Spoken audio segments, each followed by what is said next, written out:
फेरे।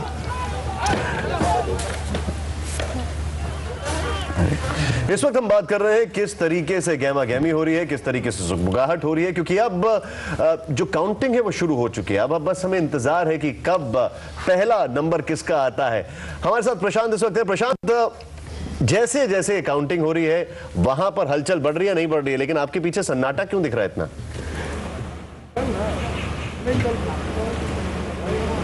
प्रशांत, आप मुझे सुन सकते हैं? प्रशांत हमें नहीं सुन सकते हैं, लेकिन यशवंत जी हमें जरूर सुन सकते हैं। यशवंत जी, जिस तरीके से ये काउंटिंग बढ़ रही है, कितनी देर एक्सपेक्ट किया जाए? मुझे लगता है कि काउंटिंग शुरू होने के 20 मिनट के अंदर आपको ट्रेंड मिलने शुरू हो जाएंगे और उसके 1 घंटे के अंदर आपको यह तय हो जाएगा कि बिहार में सरकार किसकी बनने जा रही है। अगले 4 मिनट और 4 मिनट और मान के चला जाए, उम्मीद करें कि 4 मिनट के अंदर हमको पहला ट्रेंड हमारे साथ कांग्रेस नेता शकील अंसारी हैं। शकील जी, जिस तरह से जो ट्रेंड्स आ रहे हैं, बीजेपी जेडीयू को मेजॉरिटी नजर आ रही है साफ, लेकिन कांग्रेस के लिए इन चुनावों में आपके हिसाब से क्या रहा है, क्योंकि 243 सीटों पर आपने सभी जगह उम्मीदवार उतारे। देखिए, कोई भी पॉलिटिकल पार्टी जब चुनाव लड़ रही है तो जाहिर उसका लक्ष्य था कि सरकार बनाना, लेकिन सरकार बनाने का फैसला तो जनता को करना है। बिहार में बहुत सारे ऐसे इश्यूज थे जिनकी वजह से जो हमारी पोजीशन थी, आप अभी थोड़ी देर पहले बता रहे थे कि आहिस्ता आहिस्ता हम पीछे होते गए। वजह सबसे बड़ा इम्पोर्टेंट ये है कि लालू यादव और नीतीश कुमार, ये दोनों बड़े भाई और छोटे भाई, ये दोनों का इलेक्शन बीच में फिर लालू यादव सेंटर पॉइंट हो गए। और लालू यादव जब सेंटर पॉइंट होते हैं तो कई नई चीज़ें डेवलप्ड हो जाती हैं, और वो डेवलप्ड होने की वजह से कांग्रेस लगता है नीतीश की बात की। हमारे यहाँ भी एक नीतीश हैं, उन्होंने भी कुछ रिपोर्ट भेजी है। वो हमारे नीतीश है, उनकी एक रिपोर्ट देखते हैं जो सीधे आ रही है अभी इस वक्त काउंटिंग से ठीक पहले से। आइए देखते हैं क्या कह रहे हैं नीतीश। बिहार में इलेक्ट्रॉनिक वोटिंग मशीन का पिटारा खुल चुका है और थोड़ी देर में तस्वीरें साफ होने लगेंगी। ये दिखने लगेगा कि बिहार का मुख्यमंत्री कौन बनने जा रहा है। लालू यादव और नीतीश कुमार के बीच यहां आमने सामने की लड़ाई है। राजनीति के मैदान में दोनों नेता आमने सामने हैं और हम आपको दिखाते हैं कि बंगले को लेकर भी कैसे दोनों आमने सामने हैं। मेरी दाहिनी तरफ आप देख सकते हैं, ये लालू यादव का आवास है और लालू यादव के आवास के ठीक सामने आप देख सकते हैं यहाँ एयरपोर्ट जाने वाली ये सड़क है और इस सड़क के बाईं तरफ आप देख सकते हैं नीतीश कुमार का ये आवास है। दोनों नेता बिल्कुल आमने सामने। लालू यादव अपनी खिड़की से चाहे तो बात कर सकते हैं, कह सकते हैं कि मेरे सामने वाली खिड़की में मेरा विरोधी रहता है, लेकिन दोनों नेताओं के बीच की राजनीतिक दूरी इतनी अधिक कि दोनों नेता एक दूसरे के खिलाफ बयानों के तीर चलाते रहते हैं। बंगले को लेकर लड़ाई है। नीतीश कुमार यदि आज सत्ता से बाहर होते हैं तो उन्हें इस बंगले से भी बाहर होना पड़ेगा और इसमें एंट्री मिलेगी फिर से लालू यादव को। जाहिर है दोनों नेताओं के बीच कांटे की टक्कर है। जैसे जैसे तस्वीरें साफ होंगी, रुझान और आते जाएंगे, ये दिख जाएगा, ये साफ हो जाएगा कि बिहार का बादशाह कौन होगा। कैमरामैन अमित के साथ नीतीश चंद्र, इंडिया टीवी, पटना। नीतीश बता रहे हैं कि नीतीश के बंगले की लड़ाई है और इस बंगले की लड़ाई में हमने कहा था 4 मिनट के अंदर पहला रुझान आएगा। पहला रुझान आ गया है। इंडिया टीवी पर आप देख सकते हैं, सबसे पहला ट्रेंड जो आया है वो बीजेपी के खाते में जाता हुआ दिखाई दे रहा है। और जैसा कि बिहार में कहा जाता है, नजर लागी राजा तोरे बंगले पे, और ये तोरा जो बंगला है ये बहुत महत्वपूर्ण होने वाला है। संजय भाई, इस बंगले के ऊपर नजर कितनी ज्यादा पैनी और कितनी गहरी लगेगी? नहीं, एक तो बंगला वहाँ चुनाव चिन्ह भी है रामविलास पासवान का, तो उन पे नज़र तो सबसे ज़्यादा होगी। बहरहाल इशू स्थिति देखिए, बीजेपी को जो एक पुष्पेश जी ने एक संदर्भ उठाया था कि इसमें जो बीजेपी इस समय में राष्ट्रीय स्तर पे कांग्रेस के साथ कई मुद्दों पे लड़ रही है, तो बीजेपी को निश्चित रूप से इससे एक बल मिलेगा। जहाँ तक नीतीश कुमार का दोनों की साझेदारी का सवाल है, दोनों का काफ़ी पुराना वो साथ है और बीच में कई तरह के उबाल आए, उसके बाद भी नीतीश कुमार एक सशक्त अपनी भूमिका लेकर के चले हैं। आप संजय जो बता रहे हैं, जो संजय ने बताया उससे पहले संजय के चेहरे पर आपको एक स्माइल देखनी चाहिए थी, क्योंकि कहते हैं कि मुस्कुराहट एक इन्फेक्शन है और ये फैल रही है हर्षवर्धन जी से, जो बीजेपी का एक फेवर में ट्रेंड आ रहा है। हम वापस आएंगे उनके पास और जाएंगे नीतीश के पास, क्योंकि वहां पर बीजेपी के खेमे में अभी इस वक्त काफी खुशी है, क्योंकि पहला ट्रेंड अच्छा शगुन के तौर पर बीजेपी ले सकती है। एक छोटे से ब्रेक के बाद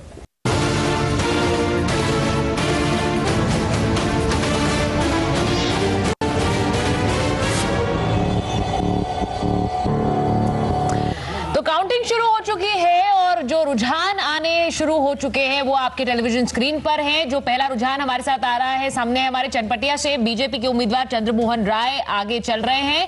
वहीं सिकटा से निर्दलीय उम्मीदवार दिलीप वर्मा अपनी सीट पर आगे चल रहे हैं। ये दो रुझान इस वक्त हमारे सामने हैं। सिकटा से दिलीप वर्मा आगे चल रहे हैं और वहीं चंद्रमोहन राय जो कि उम्मीदवार है बीजेपी के, वो चनपटिया से अपनी सीट पर आगे चल रहे हैं।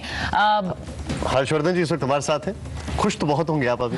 नहीं, हम तो वैसे भी खुश रहते हैं, हम तो हर परिस्थिति में खुश रहते हैं। मैंने जैसे कहा कि ये तो खैर देखिए बहुत ही इनिशियल बात है, इससे कोई आप बहुत बड़ा फोरकास्ट करने की ज़रूरत नहीं, लेकिन जितने अनुमान है, जितनी जनता की वहाँ भावना है, जितनी आप कहीं किसी जगह पर भी आप फीलिंग एसेस करिए लोगों की, एक हर एक आदमी का जो वहाँ की सरकार है उसके बारे में एक पॉजिटिव और अपबीट मूड है। और मैं समझता हूँ किसी तरह का आप एनालिसिस करिए, आपका रिजल्ट एक ही आएगा।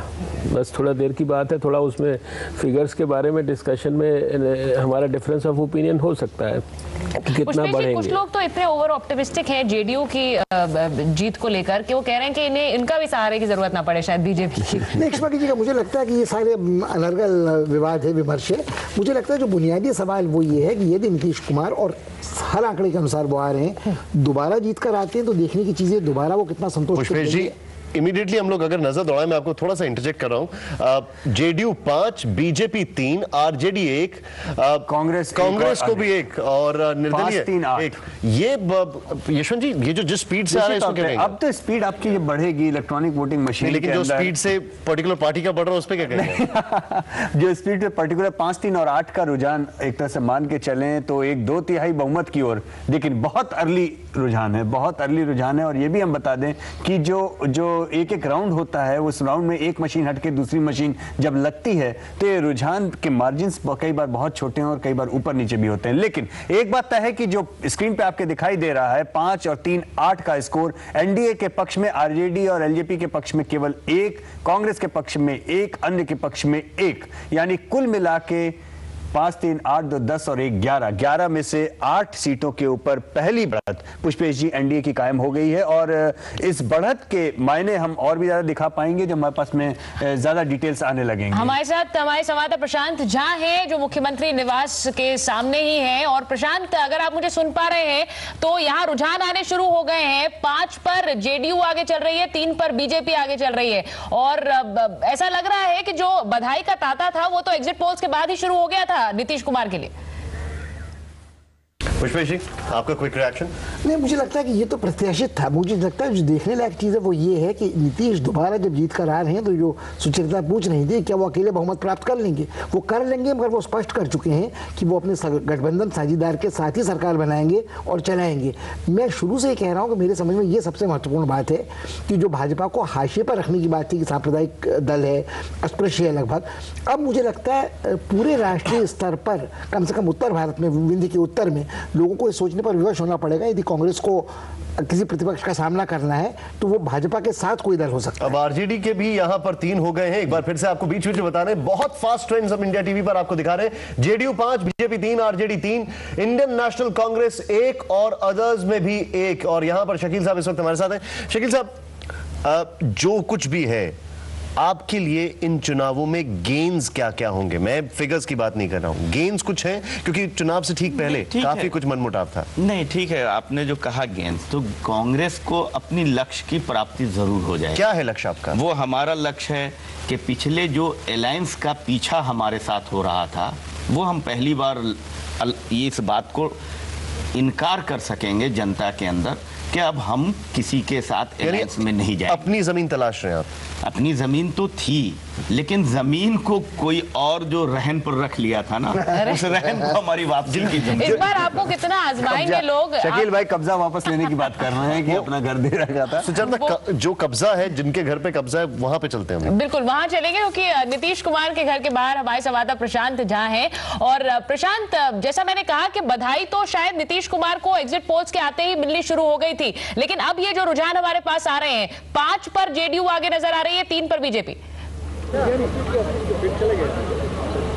आप बिल्कुल सही करें आप सुचरिता, जो जिस तरह से रुझान आ गए हैं 10 सीटों पर, जिस तरह से एनडीए गठबंधन के अभी बढ़त मिली है, उससे साफ तौर पर जाहिर है कि आगे जो अभी रिजल्ट और आएंगे, चूंकि ये बहुत ही अर्ली ये रुझान है, इसके बाद जो रुझान आएंगे तो निश्चित तौर पर ये लगता है कि जो एनडीए के यहाँ पर स्थिति है वो काफी मजबूत होगी। लेकिन मैं सुचरिता एक बात आपको बताना चाहूंगा कि इस बार जो बिहार में चुनाव हुए हैं वो परिसीमन के बाद हुए हैं। परिसीमन में कई सीट जो हैं वो अदला बदली हुई हैं। यही वजह है कि लगातार लालू यादव भी दावा कर रहे हैं कि उनकी स्थिति अच्छी होगी। एनडीए के जो भी लोग हैं, मुख्यमंत्री भी यह दावा करते हैं कि उनकी स्थिति अच्छी होगी, क्योंकि परिसीमन के बाद जिस तरह से लोगों ने कैंडिडेट को बदला है, जिस तरह से वहां पर कास्ट के हिसाब से लोगों ने कैंडिडेट को रखा है, विकास का मुद्दा रखा है, तो उसके बाद इस अर्ली रुझान के बाद जो मैच्योर रुझान आएंगे तभी स्थिति स्पष्ट होगी। प्रशांत, आप जो बता रहे हैं अपने दर्शकों को बता दें, यहां पर आरजेडी का 4 हो गया है, बीजेपी का 3 और जेडीयू का 5। आरजेडी थोड़ा सा ऊपर आती दिखाई दे रही है, इंडियन नेशनल कांग्रेस 1 और अदर्स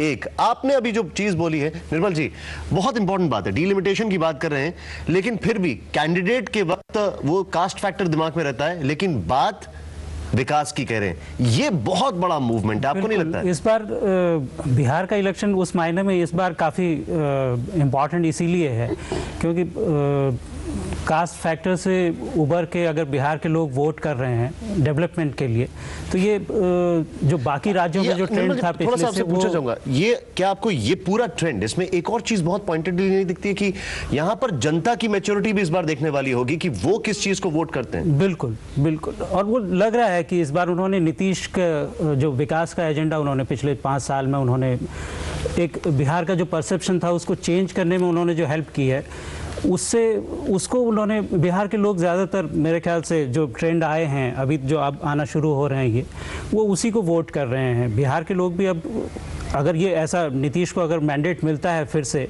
तो बिहार अपनी जो पिछली उसकी इमेज है उससे बाहर निकल रहा है। ये बहुत बड़ा डेवलपमेंट है बिहार। ये बिहार की इमेज की बात नहीं है, ये बात ये भी है कि भारत में भी डेवलपमेंट एजेंडे के ऊपर अभी तक कितने मैंडेट पड़े हैं, बहुत ज्यादा नहीं है। बार बार लोग कंफ्यूज करते हैं जी, निश्चित तौर पर ट्रेंड वो बना है और बिहार कम से कम सीधा सीधा उदाहरण हो सकता है अगर नीतीश आज दोबारा जीतते हैं और अगर वो दोबारा से मुख्यमंत्री बनते हैं क्लियर कट मेजोरिटी के साथ में, चाहे बीजेपी के साथ में चाहे अकेले, तो एक बहुत सीधा ये एक एग्जाम्पल होगा डेवलपमेंटल पॉलिटिक्स के ऊपर पॉजिटिव मैंडेट मांगने का, क्योंकि हम लोग अक्सर चर्चा करते हैं इस बात की। एक आशंका मुझे उसमें जो पुष्पेश जी कह रहे हैं कि ये इसके बाद वो बीजेपी के साथ बीजेपी का को जो एक अछूत माना जा रहा था वो शायद कम हो जाए, पर मुझे एक आशंका ये भी, आपने शिवानंद तिवारी को इससे पहले सुना कि वो कह रहे थे कि हम बीजेपी के साथ जाने के पक्ष में नहीं थे लेकिन फैसला हुआ और गए हैं, पर नवीन पटनायक ने जो उड़ीसा में किया बीजेपी के साथ, अगर वो ये आशंका आलोक मेहता हमारे साथ हैं, राष्ट्रीय अध्यक्ष हैं आरजेडी के पटना से।